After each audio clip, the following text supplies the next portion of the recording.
Paman pelaku tak ditahan meski terbukti bantu tersangka, polisi ungkap alasannya.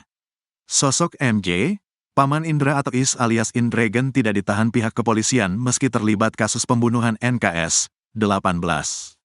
Gadis penjual gorengan, bukan tanpa sebab, hal tersebut lantaran hukumannya kurang dari 5 tahun hingga tak bisa ditahan polisi.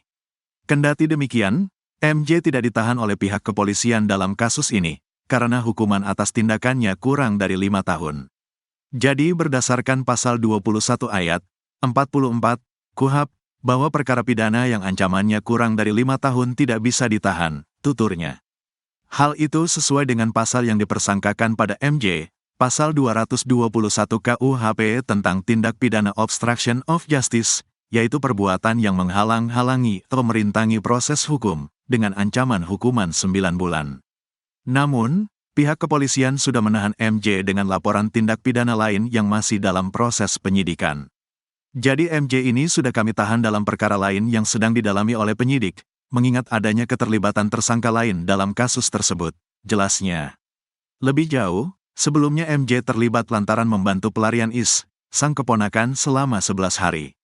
Berdasarkan barang bukti yang kami punya, status MJ yang sebelumnya saksi kami naikkan sebagai tersangka, kata Faisal.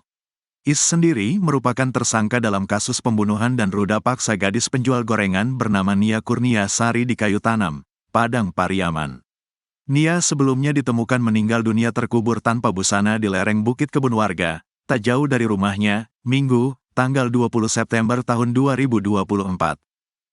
Tersangka kedua berinisial MJ alias DN, 39, rupanya punya peran tersendiri dalam kasus pembunuhan dan pemerkosaan tersebut. Tak ikut membunuh korban NKS, MJ ternyata berperan penting dalam kaburnya tersangka utama kasus tersebut yakni Indra Septiarman, 26, alias Is. Usut punya usut, hal tersebut dilakukan MJ karena ia adalah paman dari tersangka utama, Indra. Diwartakan sebelumnya, Indra tega membunuh dan memerkosa NKS diduga pada Jumat, tanggal 6 September tahun 2024. Usai melakukan perbuatan keji tersebut, Indra pun mengubur NKS dengan kondisi korban tanpa busana. Setelah kejadian tersebut, Indra kabur dari kejaran polisi selama 11 hari.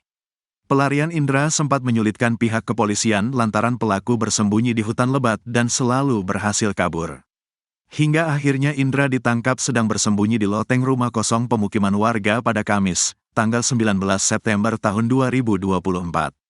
Momen kaburnya Indra disinyalir atas peran sang paman, MJ. Karenanya pada Sabtu, tanggal 28 September tahun 2024, MJ ditetapkan sebagai tersangka baru kasus pembunuhan gadis penjual gorengan. Penyidik meyakini bahwa MJ adalah yang membantu Indra selama kabur dari kejaran polisi selama 11 hari.